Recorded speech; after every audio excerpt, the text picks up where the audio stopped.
Why do I live in this form, this fate? Welcome back, everyone, to Mind Podcast. When we realize that we have truly awakened with a radiant mind and a heart full of peace, we begin to understand our true nature. It's like asking how the sun shines. It simply shines because its nature is light. There is no need to light a lamp at dawn. Similarly, our essence is peace and happiness. There's no need to search elsewhere, no matter how complex life becomes, as our true being always exists in a state of peace. We only need to look in the right place. The sun never stops shining, but sometimes its light is hidden by dark clouds. Our souls are the same, always radiating peace and joy, though sometimes obscured by worries and feelings of lack. None of us is fully awake, and that's why, one who has awakened from the narrow structures of small consciousness in a meditation center, recognize that true awakening is not easy. We sit with tense minds, using meditation techniques to create a space untouched by anything. Yet the character struggling to meditate realizes that these techniques alone don't bring complete awakening. All these methods begin to feel futile, leaving us feeling like we're fighting a losing battle. In the play of my life, the role I perform must face either acceptance or its end. When there's no one left performing, no one left to meditate, only the truth of my essence remains, or rather, only I remain. Waking up from narrow personal consciousness doesn't mean eliminating or fighting the ego. Instead, it simply means allowing it to step aside a bit, to become part of the community, part of our shared consciousness. This realization brings a sense of freedom and a deeper understanding that we are not viewing the world through a narrow lens. We open our hearts and minds, and this broadens our perception, creating a profound and close connection with others.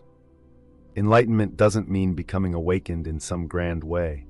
It's simply the release of the tight grip on I and the embrace of the limitless unity that has always been there. No one becomes awakened or enlightened. Awakening is not an achievement or a destination. It is the natural state of wisdom and peace within us. Our true nature is inherently blissful, and we have always been enlightened. Awakening is simply the realization of who we truly are, an awareness of our essence. Consciousness is just one of many words used to describe the experience of life, love, God, or light. Awakening is the recognition that I am not this body, but rather I am something that never dies and was never born. This understanding can be elusive because we often think of awakening as something mystical or extraordinary, imagining it to be like the experiences of Jesus, Buddha, or other enlightened masters. But for me, that was not the case. Despite moments of deep peace, joy, and fulfillment, I still struggled, and over time I realized the simplicity of our true nature, awareness. For those listening, the awareness that hears this voice is our essence, and it has no location, gender, color, or body. It is completely boundless. Awakening to our true nature. Awakening is simply becoming aware of our true nature, the realization that I am the one experiencing this moment right here, right now. This recognition is profoundly ordinary, so simple that we often overlook it. Discovering our true nature doesn't lead to happiness, it is happiness. The essence of existence itself is bliss. Who is aware in this moment? The mind often searches for something, complicating everything. Yet you are already what your mind seeks. The mind will always miss this truth, so don't look to it for answers. Don't push your thoughts away or fixate on them. Simply release any attachment to thoughts, ideas, and beliefs, and observe yourself as you are. Don't try to deny the mind or attain any specific state. Every action and movement of the mind only deepens its control. Let the mind be as it is. Sometimes people awaken in everyday life. They don't necessarily need to practice. Events in life can disrupt habitual patterns, leading to spontaneous awakening. However, when one's life follows a repetitive or mechanical pattern, some form of intervention may be needed. Spiritual practices, sometimes called sadhana, disrupt these patterns and open the mind to awakening. These practices help loosen our rigid structures, making it easier to glimpse our true nature. Awakening may happen by accident, but practices increase the likelihood of such moments. At some point, though, these practices must be released, because if the mind clings to continuous practice, it will take control and lead, keeping us in a cycle of doing rather than being. Thus, while practices are useful steps toward lightening and illuminating our personal structures, we ultimately need to let them go, allowing our essence to shine through naturally. The paradox of practice, awakening beyond the self. Ultimately, when you awaken, you realize that all the practices were carried out by the false self, the character in the virtual reality game. Your true self, the real you, was never involved. The only thing you need to do is to let go of the ego's desires, its attachment to everything. Anything in the realm of change and phenomena is not the true self. The identity you believe yourself to be will never awaken. You awaken from that character, from the illusion that you are this conditioned persona. Many people enter retreats thinking that this small I will awaken and something grand will happen. But the small self will never do that. It must let go and fail. Only in that failure do we understand who we truly are, always conscious, always in the present. The direct path to awakening. I began my spiritual journey with the traditional advice of religious practices like meditation and mantra recitation, which I diligently practiced for 20 years. Mantra meditation involves focusing on a sound until it gradually fades away. However, when I encountered the direct path, my spiritual progress truly peaked. On the direct path, we don't focus on any object, whether a mantra, a sound, or even the breath. Instead, we allow our attention to dive inward to return to its source. An analogy of the screen and the character. Imagine watching your life on a TV screen. You identify with the character on the screen day after day, year after year, engaged in the character's story. Then, suddenly, you wake up from this story and notice the screen on which the character appears, realizing that you are not the character. You observe objects that appear and disappear on the screen, characters that come and go, yet the screen itself remains unchanged. The character might get wet, but the screen doesn't. The character might get distressed, but the screen is unaffected. Without the screen, characters wouldn't exist, but the screen itself often goes unnoticed. Characters live out their lives by the script, but mindfulness is like a backdrop, a space in which every thought, movement, and state of consciousness appears and fades away. The mind changes its states throughout the human experience, yet something within you remains ever present, aware of these changing states. This is consciousness, or our true nature. As long as you're attached to the character on the screen, believing yourself to be the character, there will be suffering. Maya, the illusion of self, keeps you bound. Letting go of the illusion, you cannot fix the character in this dream. Rather, freeing yourself means breaking the identification with the character.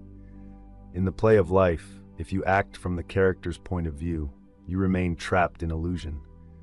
To awaken, stop identifying with what appears on the screen, understand its impermanence, and cease reacting to thoughts as though the story on screen is the ultimate reality. If you shift your awareness from the screen to your true self, something incredible occurs.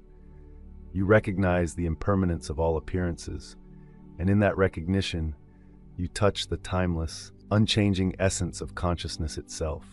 This shift is the awakening from the dream of separation into the wholeness of your true nature. Awareness awakens itself. Awakening isn't something that happens. Rather, it's the realization of the screen that has always been there. Do not place your trust in the next thought. Instead, direct your awareness toward awareness itself. I have always been myself. This sense of self has been present throughout my life, through every moment, from yesterday, last year, 10 years ago, and even when I was 2. Recognizing the essential I is the great secret of life, a direct path to peace and happiness. It's not something created by anyone. It's a recognition of what has always been known, but often forgotten or denied. This awareness opens up a new way of being, a new stage of development. Many think that self-understanding is an extremely difficult or impossible goal. My goal, as a teacher, is to make this realization practical and accessible. If we believe we are a temporary separate self, we inevitably seek peace and happiness outside of ourselves. However, true happiness is not found in the objective world, it's within us. The practice of directing awareness inward. Thus, spiritual practice involves relaxing one's attention inward into its source. Pure awareness is not focused on any object, relationship, or external action. So if we could call it a spiritual practice, it would be the relaxation of attention, letting it rest in the heart of awareness, in the peace of being as it is. This is where true love arises, unconditional, boundless love for everyone and everything. even for things we don't agree with. When someone realizes the nature of their being, they recognize that their essence is the source of the peace and happiness they strive for. The world is no longer a place where they seek satisfaction. This does not mean such a person has no desires, but their desires no longer exist to fill a void. Instead, they emerge from a place of contentment, changing how they relate to others. We no longer seek others to fulfill our needs, but rather to share the happiness we already have. This releases others from the heavy burden of bringing us happiness. We experience a life free from the constant hunger and dissatisfaction that burdens the separate self. Every moment, every action, and every outcome advances our soul's evolution, which is why we come into this material world. Living in the flow of inner energy, remain open, feel the inner energy flowing freely. Don't force anything to happen. Who is it that is aware of this inner energy, this aliveness within? Notice the mind's tendency to control and manipulate. Engage in this process without relying on memory or language. Instead, stay attuned to the vitality and simplicity of awareness, allowing your true nature to unfold naturally and experience the limitless peace and joy it has always been. Who are you beyond the mind and emotions? Who are you? Who recognizes this and changes the world?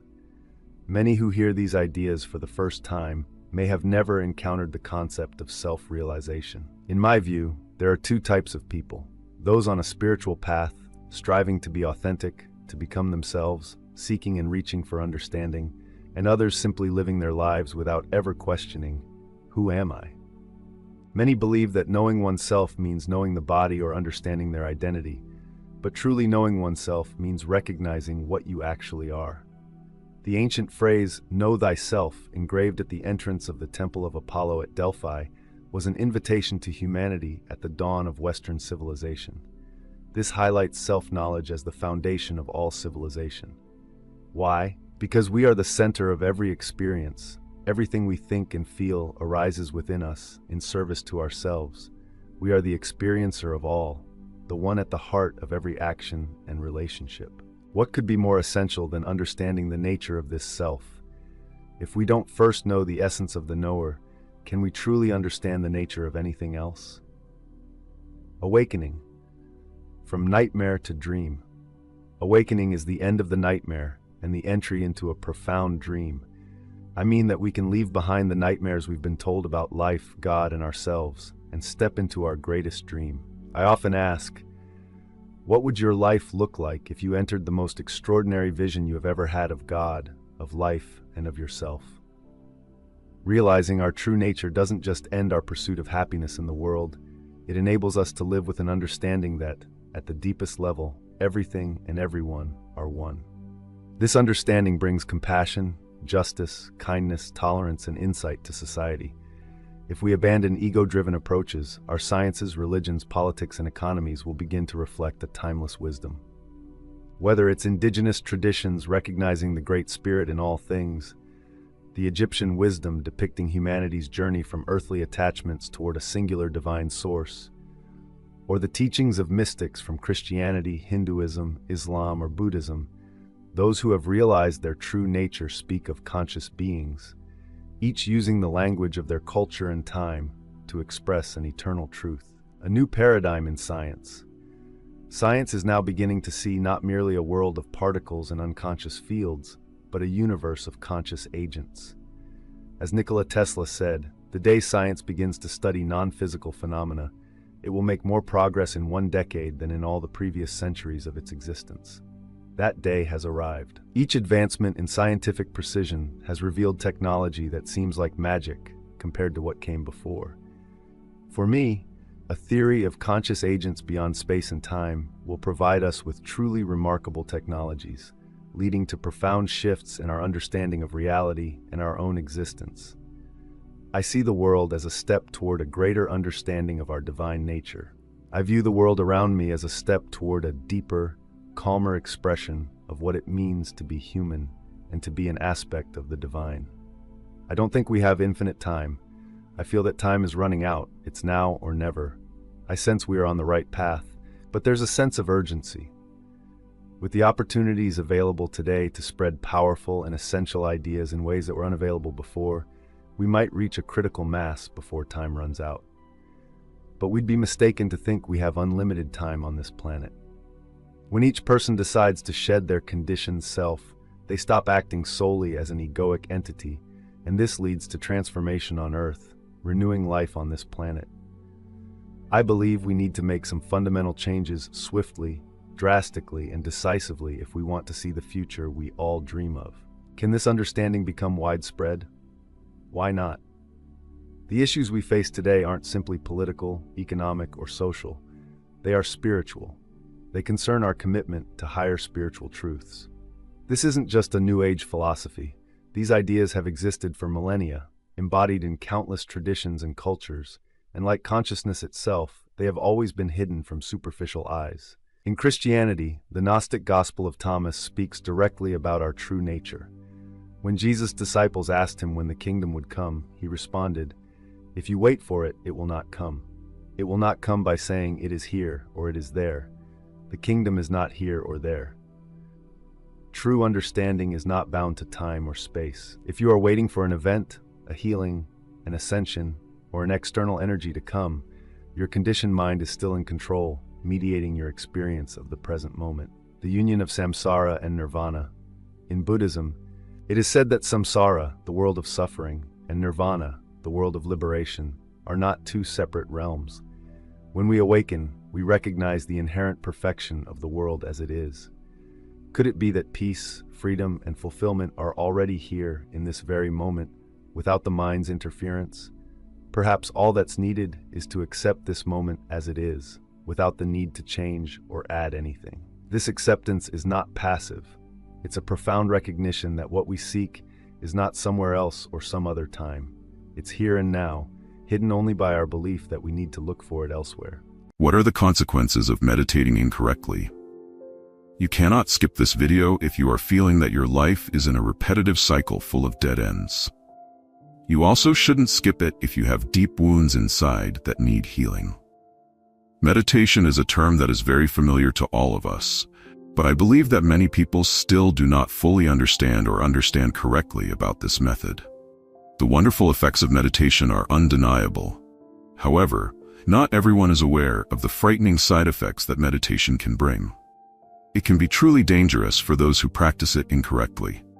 Therefore, today, let's explore the true nature of meditation, how to meditate properly to prevent unwanted harm, and together heal and enjoy this beautiful life. When meditation is mentioned, many people often think of it as a spiritual practice associated with Buddhism. However, in reality, meditation existed even before the birth of Buddha Shakyamuni. Meditation originated from ancient Indian philosophy, and it not only appears in Buddhism, but also exists in many other religions such as Christianity, Taoism, and Jainism. There are many ways to define meditation. For example, in Buddhism, meditation is used to refer to practices aimed at training the mind. In yoga, meditation is a state of purity and intense focus where the mind is unimpeded, fully immersed in thoughts about consciousness and the universe. Therefore, in yoga, meditation is also called dhyana, which means the flow of the mind. According to the interpretation of the word, it is directing one's attention toward a single point, used as a religious act, or a means to help people regain calmness and relax their entire body. Another definition suggests that meditation is any action aimed at comfortably keeping attention in the present moment. When the mind is peaceful and focused on the present moment, one will no longer have objections to events of the past or future. It is the events of the past and future that are the two causes of nervous tension, which negatively affect our health. In short, although expressed in many different ways, the essence of these definitions of meditation shows that it is a method to train human concentration, thereby helping people become calmer and more peaceful to feel the inner tranquility deep within their hearts. Mindfulness meditation is the most common and widespread form that Buddha taught us. This meditation method originates from Buddhist teachings and is a popular meditation technique in the West. In mindfulness meditation, practitioners need to pay attention to their thoughts as they pass lightly through their minds. Practitioners should not judge or engage in these thoughts, but only observe and record their own feelings about those thoughts. Mindfulness meditation is a combination of concentration and awareness. Participants can clearly see the benefits when focusing on an object or their own breath while observing any sensations or thoughts in the body. In Buddhism, mindfulness meditation is part of the first level of the 4 jhanas, meaning the 4 levels of deep meditation divided into first jhana, second jhana, third jhana, and fourth jhana. These are the 4 levels of meditation that a practitioner can attain. The first is the first jhana.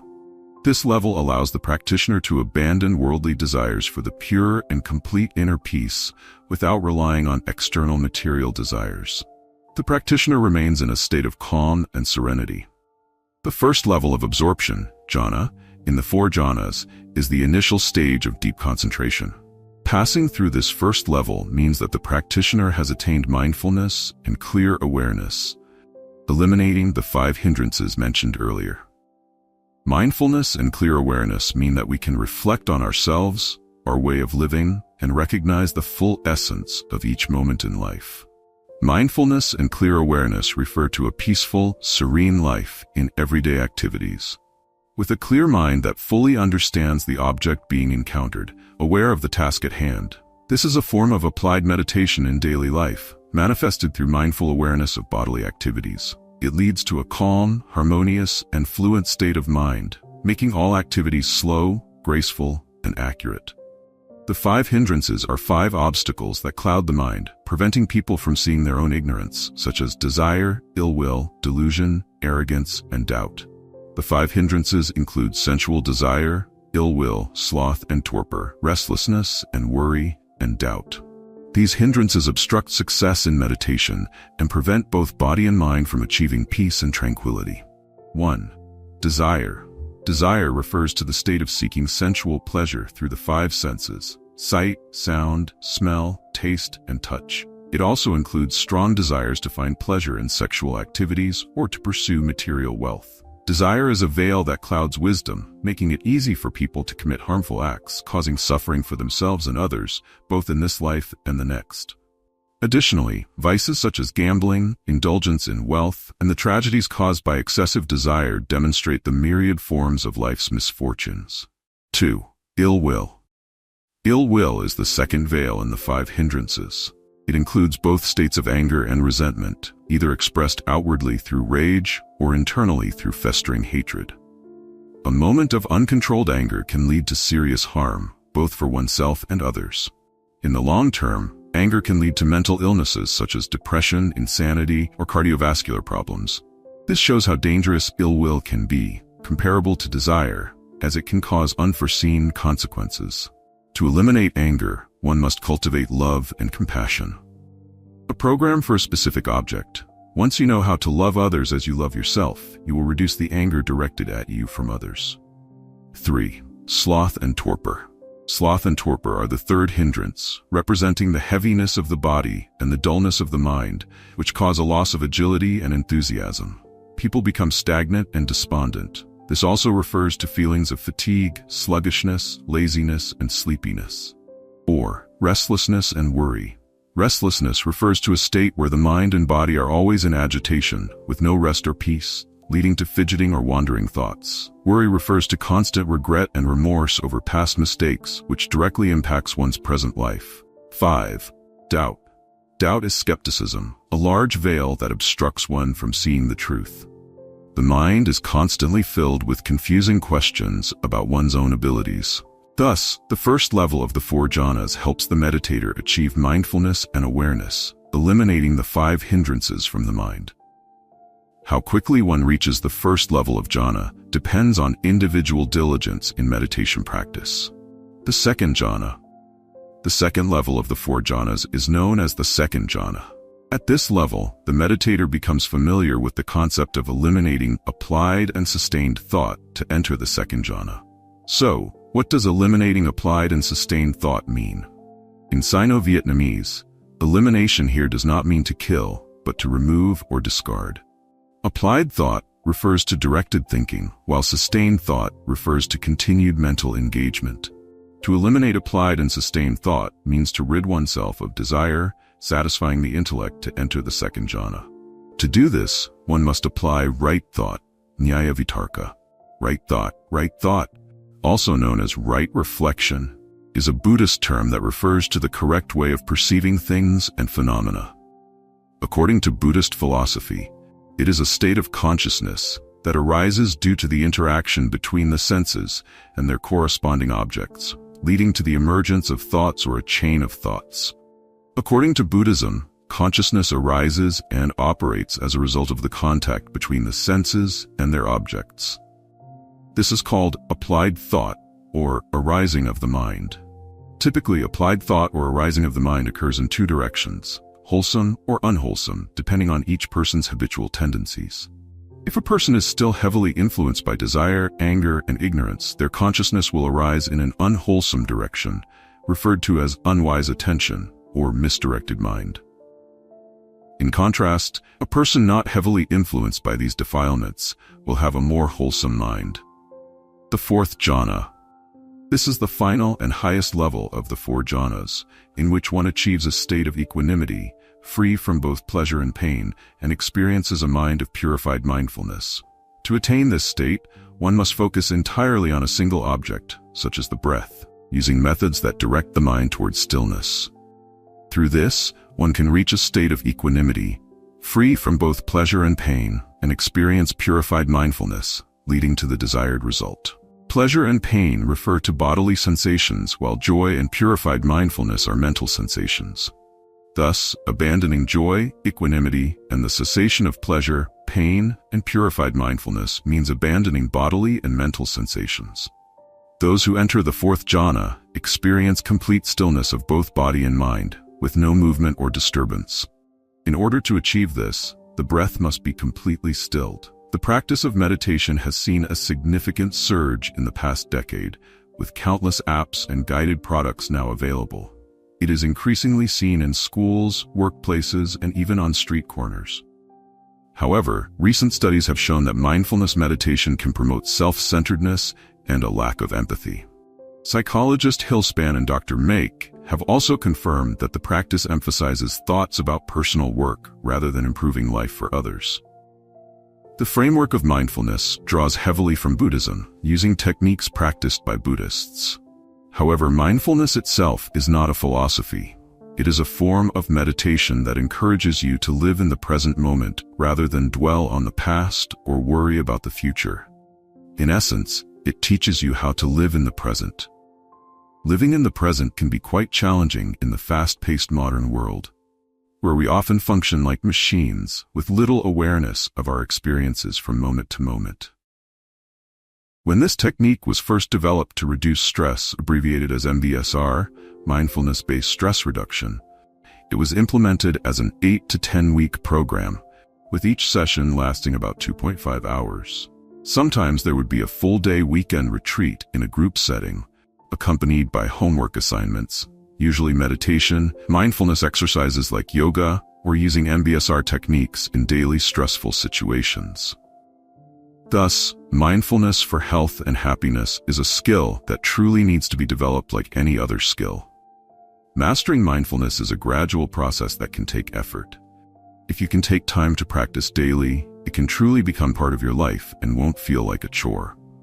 But for some people, it can be very difficult to find the time to do anything for themselves. Mindfulness may seem like yet another task to add to the schedule, which instead of relieving stress could make you feel even more stressed and pressured. Moreover, mindfulness also has its downside, which is that it can diminish empathy. A recent study from the University of Notre Dame examined whether mindfulness improves empathy. It is believed that because mindfulness focuses on the present moment without judgment, those practicing mindfulness techniques might be more in tune with others' emotions. However, in a study of 161 participants, researchers found that not only was mindfulness ineffective at increasing empathy, but for self-centered individuals, mindfulness actually made them less empathetic. An interview-based study of 60 Buddhist meditation practitioners showed that 88% of them had difficult experiences during their meditation practice. These challenging experiences affected their lives outside of their meditation sessions. Therefore, Improper meditation practice can be very harmful. Indeed, some people seem to experience serious negative side effects at certain levels of meditation. Since the most precious thing in life is health, one should meditate to improve personal health and find a proper teacher to guide them correctly. In addition, there are currently many popular meditation methods widely practiced that you can apply. For example, mantra meditation. Mantra meditation, also known as chanting meditation, is a form of meditation prominent in many teachings, including those from Hinduism and Buddhism. This type of meditation often uses repetitive sounds to clear the mind. It can be as simple as a word, phrase, or sound, such as the Om chant in Tibetan Buddhism. The volume of the sound, whether loud or soft, is not important. After practicing mantra meditation for a long time, you will feel more alert and in harmony with your surroundings. This also allows you to have a deeper level of awareness. Some people prefer mantra meditation because they find it easier to focus on a word than on their breath. It is also a suitable method for those who dislike silence and prefer activities that involve repetition. Spiritual meditation. Spiritual meditation is widely practiced in the religions of Eastern countries, such as Hinduism, Taoism, and even within the Christian faith. Spiritual meditation is similar to prayer in that it requires us to reflect on the silence around us and seek a deeper connection with God or the universe. Aromatherapy oils are often used simultaneously to enhance the spiritual experience. Spiritual meditation can be done at home or in places of worship, and it is well suited for those who enjoy quietness and are seeking spiritual growth. Focused meditation. Focused meditation is a method that requires participants to focus intensely, using any of their 5 senses. For example, one can concentrate on something communal like breathing, or utilize external actions to help direct attention, such as counting beads, listening to the sound of a bell, or staring at a burning candle. Focused meditation may sound simple in theory, but it can be relatively challenging for beginners to maintain focus for a few minutes. If the meditator becomes distracted, it is important to return to the practice and refocus as much as possible. As the name suggests, focused meditation is an ideal method for anyone looking to improve their concentration in life. Visualization meditation. Visualization meditation, also known as guided imagery meditation, is a technique primarily aimed at enhancing feelings of relaxation, comfort, peace, and tranquility by imagining certain scenes or positive, bright images. With this method, the most important aspect is to vividly imagine the most realistic and lively scenes possible, and use all your senses to fully enjoy the experience. Another form of visualization meditation involves imagining yourself becoming successful in achieving specific goals, aiming to increase focus and motivation. Many people use visualization meditation to improve their mood, reduce stress levels, and promote inner peace. Meditation practice is not just about sitting meditation. It also includes walking meditation, lying meditation, or even mindful eating. However, all these meditation methods aim to achieve complete mental focus on a single action. This may sound easy, but in reality, it is very easy for thoughts and emotions to arise and take over at any time and place. For example, while sweeping the floor, you might be thinking about what to eat for dinner. While driving, you might worry about whether your children are behaving well at school. As you prepare to sleep, you may become anxious about a new project at work. These thoughts and emotions can easily arise during any activity, causing distraction and preventing you from fully concentrating on the present moment. Therefore, sitting meditation can help you balance your emotions, along with many other benefits. In the end, if you truly wish to practice meditation, it is best to find a good teacher to guide you in the right way and avoid any unwanted harmful effects. Will Buddhism become the religion of the universe? Welcome back, everyone, to Mind Podcast. Quantum physics theory, developed by Noob and M. Blank, describes the extremely small world, while general relativity theory, presented by Albert Einstein, describes the vastly large world. These two major theories overturned classical physics and were introduced almost simultaneously in the early 20th century. They have completely transformed our understanding of the world. The surprising development of quantum physics has allowed us to increasingly verify the teachings of Buddhism. Many leading physicists in the 1970s such as D. Harrison and F. Craw W.P., observed these subtle connections and surprising coincidences between quantum physics and the fundamental ideas of Eastern spirituality. This may be a sign that we are very possibly approaching something extremely universal and fundamental. The origin and meaning of the universe are becoming clearer. Everything around us is not as fixed as we might think. This could be one of the most significant and groundbreaking discoveries of quantum physics. For instance, the computer screen in front of us, the keyboard we type on, the glass of water, and the books on the table, even our own bodies, may seem solid, but they are actually made up of molecules, atoms, and subatomic particles. These particles never stay still, but are in constant motion. Notably, at the quantum level, scientists have discovered that the trajectories of these particles are almost impossible to precisely capture or predict. In classical physics, this notion would seem illogical and hard to accept. To illustrate, imagine you're playing billiards with former President Obama, for instance. After using force to push it according to conventional physical principles, the ball will undoubtedly move in the direction and trajectory you desire, depending on how you applied force to it. Now, suppose this ball is reduced to subatomic size. This time, after applying force to push it, you cannot be certain which direction or path this quantum ball will take. It could roll to the right or left, bounce up into the air, or even move in all directions simultaneously, despite no change in how you applied force to it. Thus, the entire material world, including the human body, may appear solid and stable from the outside, but at its most fundamental level, it is composed of atoms and subatomic particles moving in a chaotic, indeterminate way. In particular, each of these particles seems capable of existing in multiple states and traveling along different paths simultaneously. To further clarify this, let's explore the concept of quantum entanglement.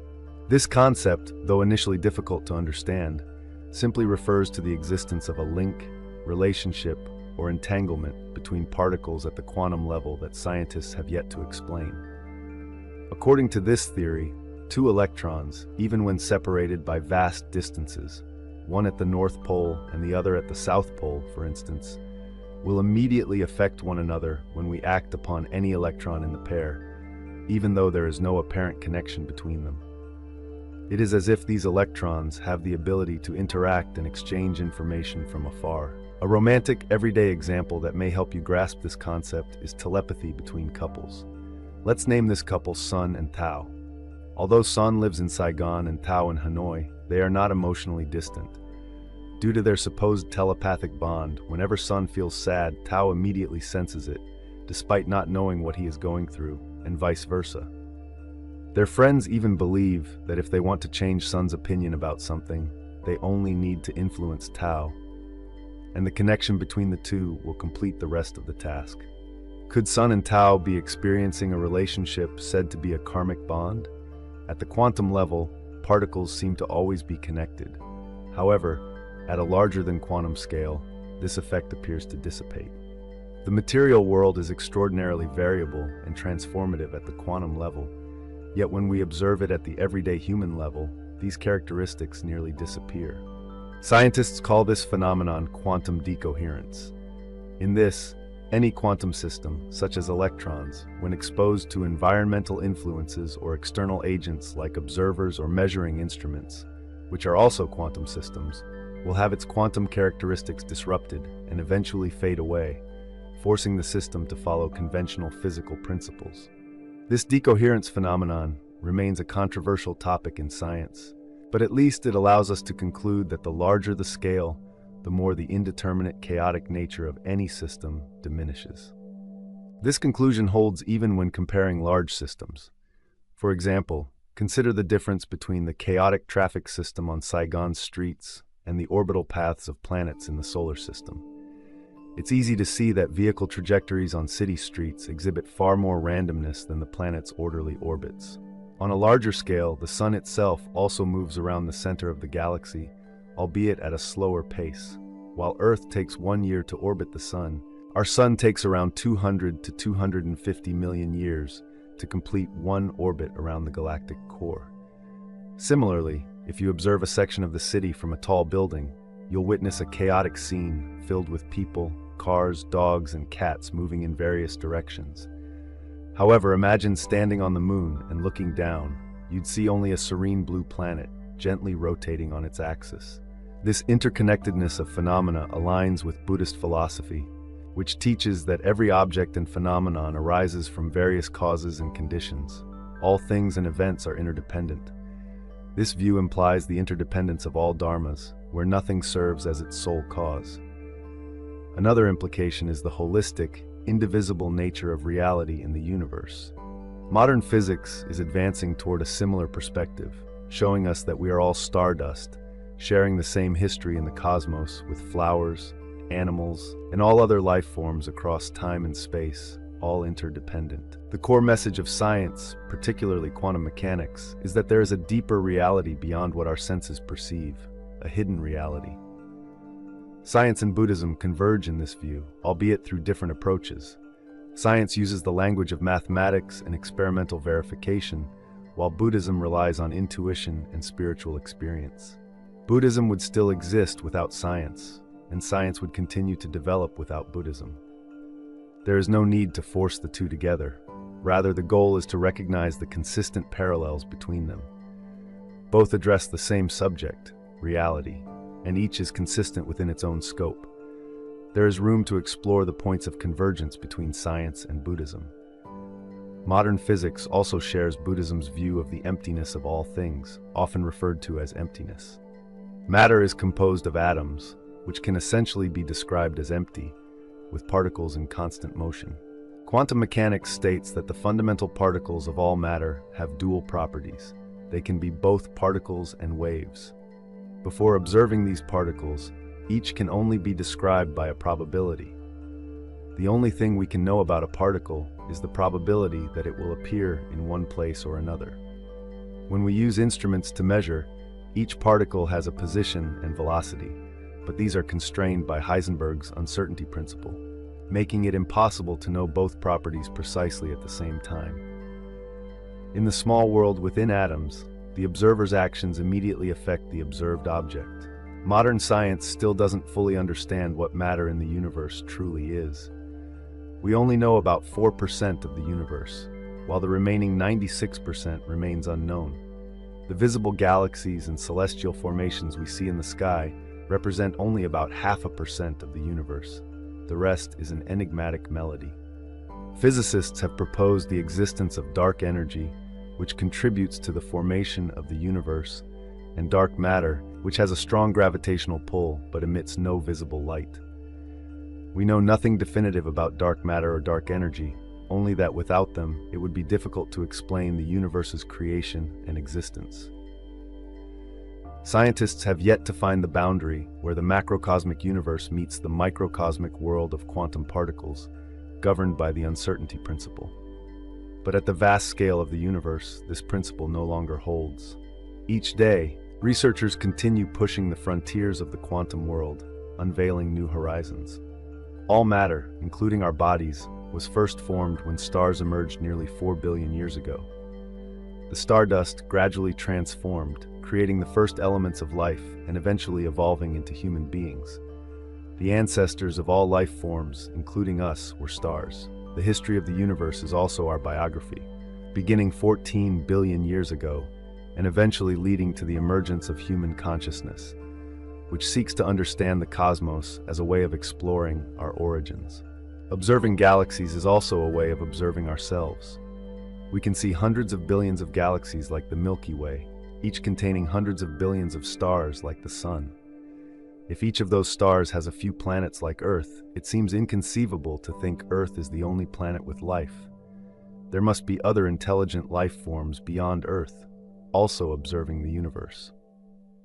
We should marvel at humanity's ability to comprehend the cosmos, as it remains one of the greatest mysteries of all. Impermanence. A fundamental concept in Buddhist tradition is the impermanence of all things. All phenomena and objects are transient. For centuries, Western science was bound by the ancient Greek idea of the immutability of celestial phenomena. Aristotle stated that human affairs are fleeting and ever-changing, while the world of the gods, such as the stars in the heavens, is eternal and unchanging, because the gods are absolutely perfect. On the night of July 4th, 1054, a new celestial body, as bright as Venus, appeared in the night sky. It was visible even during the day and remained so for several weeks. However, the skilled astronomers of medieval Europe did not record this new star in their astronomical annals, as they believed the heavens, the realm of the gods, to be immutable. The celestial object we now know as the Crab Nebula is the remnant of a supernova. During this time, Chinese observers documented the appearance of this guest star, and archaeological evidence indicates that the ancestral Puebloans in the Americas also recorded this astronomical phenomenon. Medieval European scientists placed more faith in Aristotle's static universe theory than in what they could see with their own eyes. It was only in 1543, with Copernicus, that scientists were persuaded of the universe's impermanence. Stars, like all things, are born, fade, and eventually die, though a star's lifespan spans billions of years, unlike our shorter human lives. Buddhism, with its view of impermanence, teaches that while we sit still in a meditation hall, we are actually moving with Earth around the Sun at a speed of 30 kilometers per second. Meanwhile, the Sun orbits the center of the Milky Way at 220 kilometers per second, and our galaxy itself rotates at a speed of 90 kilometers per second. Everything around us moves, and everything changes. This is the Buddhist perspective on impermanence. A religion for the future. Professor Trinh Xuan Tuan observes that science is merely one window through which we view the world. To truly understand reality, we must look through many different windows. Buddhism differentiates between two kinds of truths: conventional truth, relative truths, and ultimate truth, absolute reality. Science continually seeks absolute truth but has yet to attain it.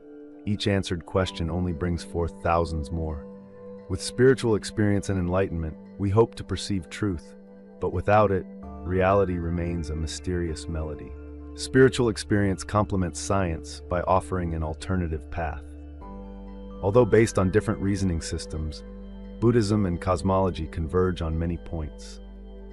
Buddhist principles, such as the interdependence of all things and the law of cause and effect, echo in the findings of modern science.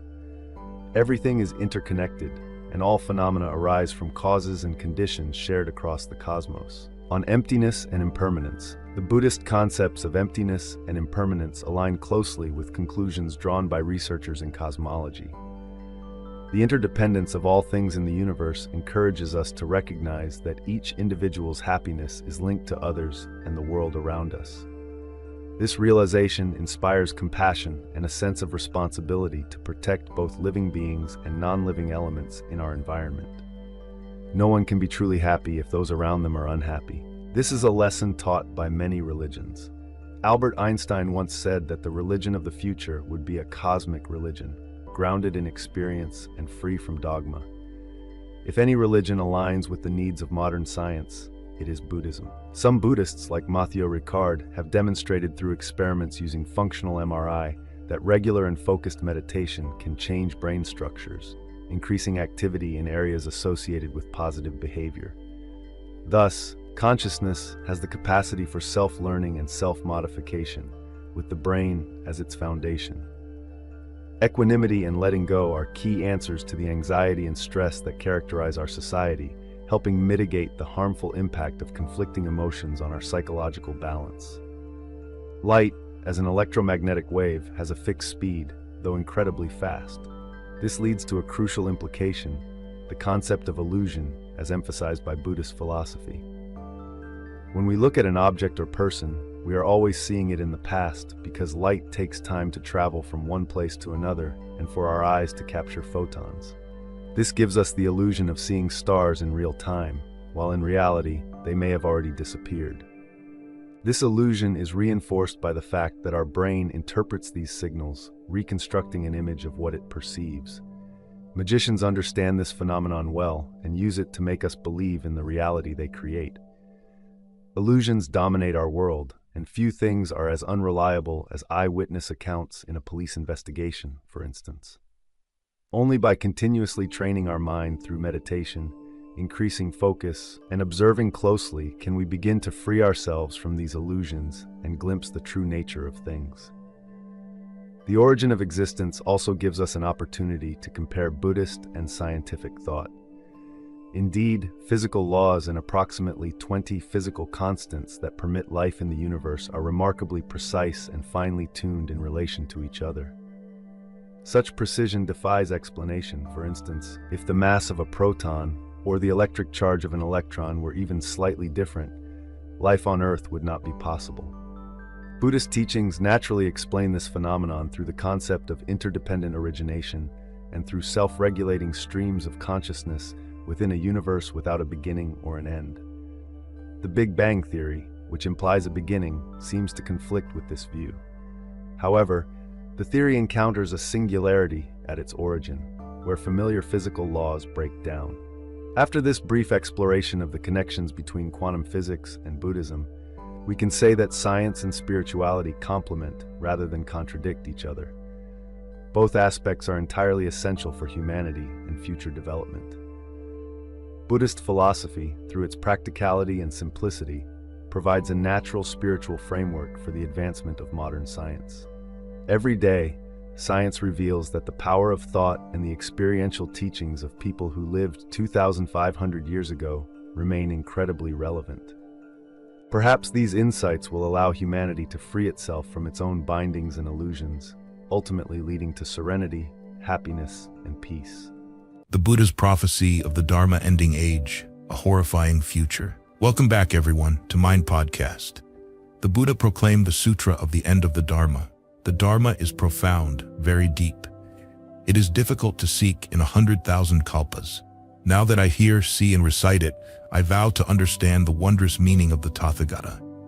Truly, as I heard at one time, the Buddha was residing in the city of Kushinagar. The Tathagata would enter nirvana in 3 months, so monks, nuns, and countless sentient beings came to pay their respects to the world-honored one. Silent and still, he did not speak, and no radiance appeared.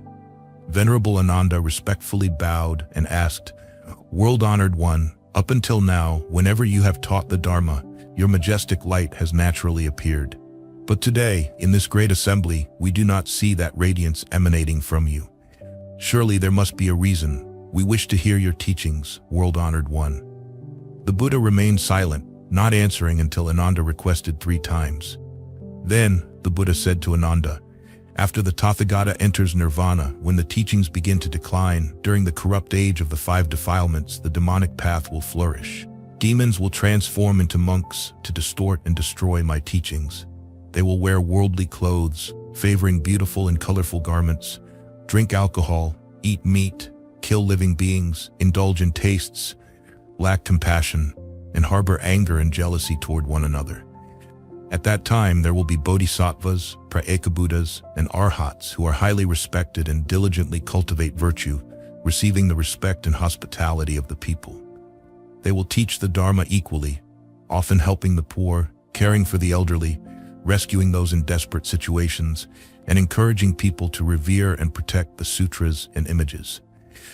They will often do good deeds, be compassionate, and help others without self-interest, often practicing patience and harmony. If such people exist, the demonic monks will become envious of them. Demons will slander, expel, and drive these genuine monks out of the Sangha. Afterward, the evil demonic monks who do not cultivate virtue will neglect the temples and monasteries, letting weeds grow unchecked due to a lack of care and maintenance. Temples will become abandoned and forgotten. The demonic monks will only covet material wealth, hoarding countless riches, unwilling to let go or cultivate merit. At that time, the evil monks will trade slaves to plow fields, cut trees, burn and destroy forests, kill living beings without any compassion. Male slaves will become monks, and female slaves will become nuns, without any morality, engaging in promiscuity and filth, with no distinction between men and women. It is these people who will cause the Dharma to weaken and fade. Those fleeing the law will seek refuge in my teachings, asking to become monks but not practicing the precepts. In the middle and at the end of each month, though they recite the precepts, it will be in name only. Due to laziness and carelessness, no one will want to listen anymore. These evil monks will not want to recite the entire sutras, but will summarize the beginning and end of the texts according to their own preferences. Before long, the recitation of sutras will cease altogether. Even if some still recite the sutras, they will not understand the words, yet they will stubbornly believe they are correct, arrogant, and self-important, seeking fame, putting on a refined appearance to gain offerings. When the life force of these evil monks ends, their consciousness will immediately fall into the Avicii hell, having committed the 5 heinous crimes. They will be continuously reborn in the realms of hungry ghosts and animals, enduring countless sufferings in lifetimes as numerous as the grains of sand in the Ganges River. When their sins are exhausted, they will be reborn in remote places where the 3 jewels are not present. When the true Dharma is about to disappear, women will become more diligent and often engage in meritorious deeds, while men will become lazy and no one will preach the Dharma. True monks will be regarded as mere dirt, and no one will believe in them anymore.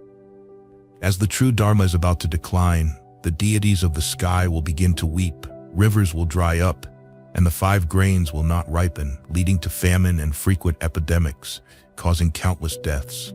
The people will toil hard, while local officials will scheme for personal gain, not following the principles of righteousness, and will prefer chaos.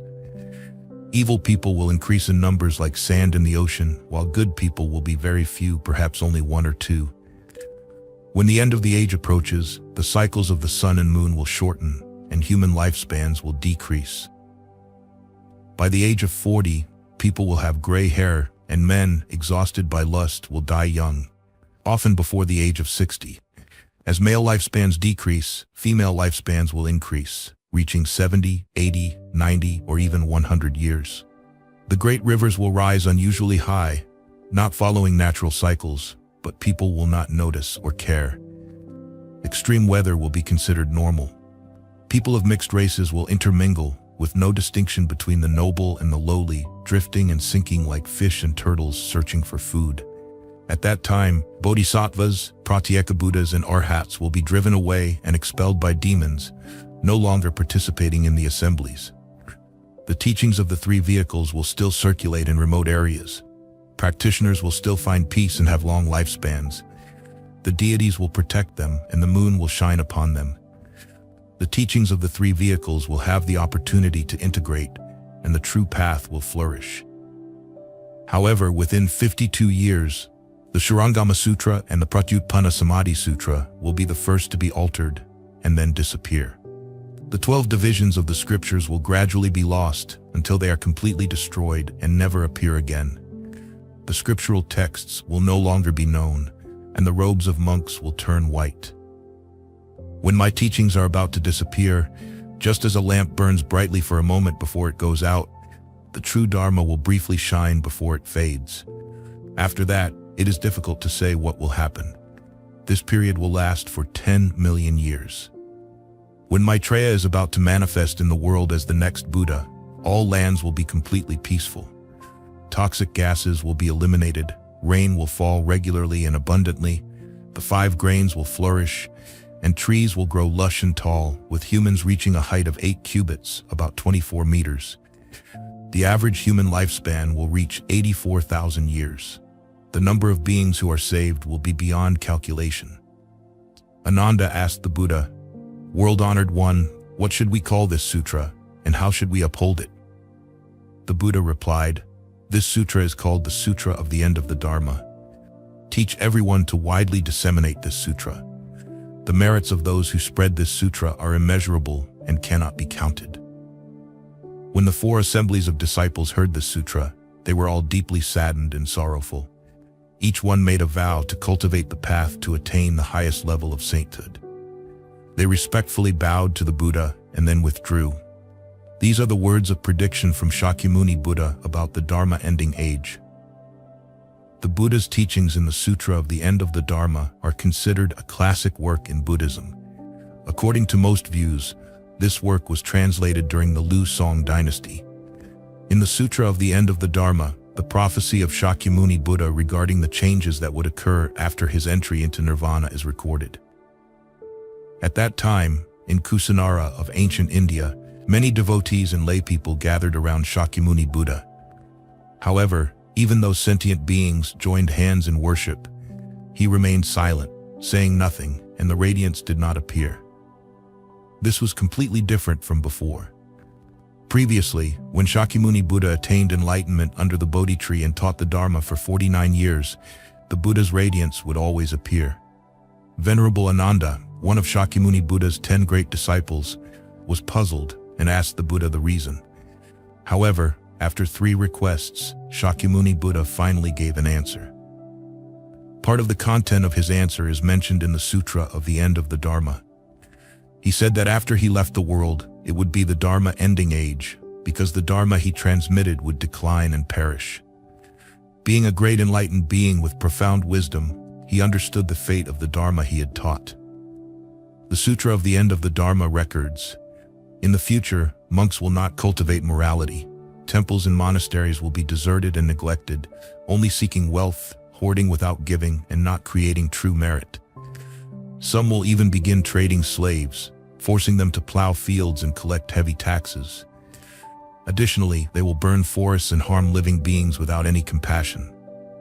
Buddhist teachings are divided into 3 periods: the true Dharma, the semblance Dharma, and the Dharma ending age.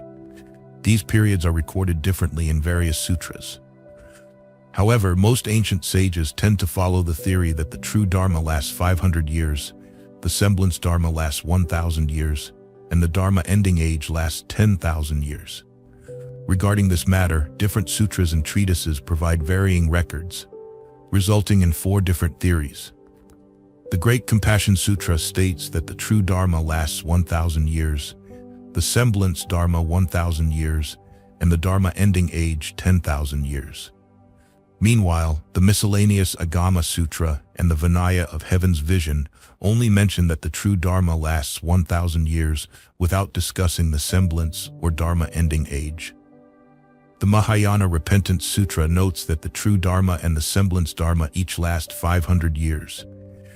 According to the Bihua Sutra, the true Dharma lasts 1,000 years, and the semblance Dharma 500 years.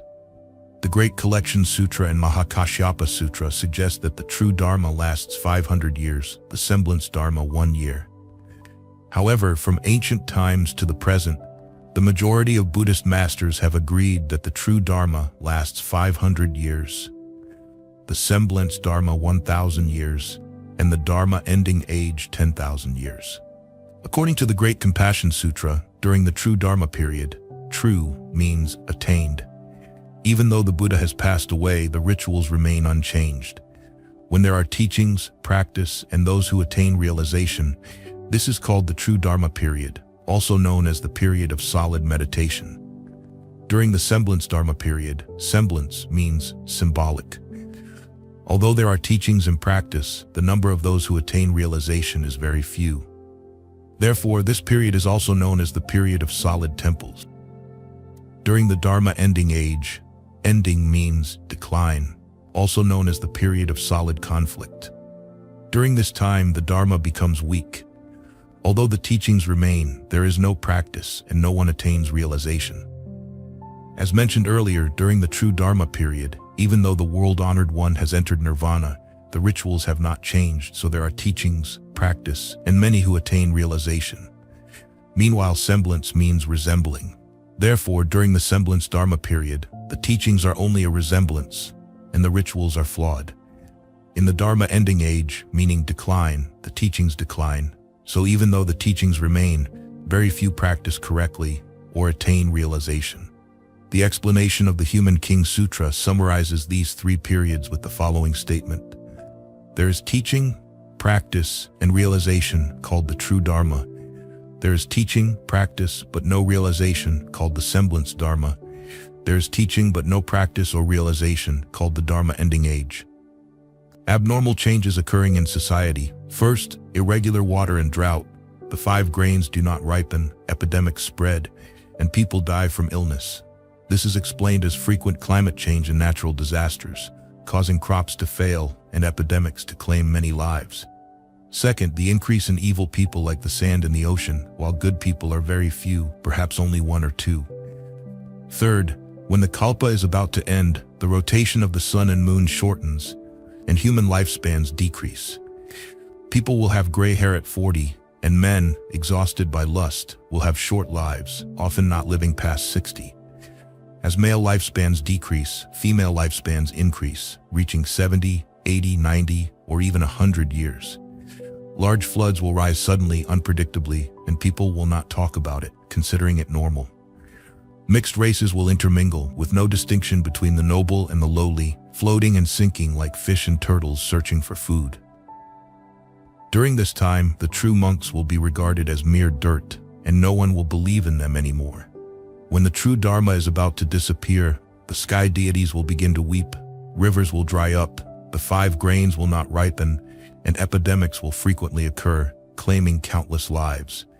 The people will toil hard, while local officials will scheme for personal gain, not following the principles of righteousness, and will prefer chaos. Evil people will increase in numbers like sand in the ocean, while good people will be very few, perhaps only 1 or 2. When the end of the age approaches, the cycles of the sun and moon will shorten and human lifespans will decrease. By the age of 40, people will have gray hair, and men exhausted by lust will die young, often before the age of 60. As male lifespans decrease, female lifespans will increase, reaching 70, 80, 90, or even 100 years. The great rivers will rise unusually high, not following natural cycles, but people will not notice or care. Extreme weather will be considered normal.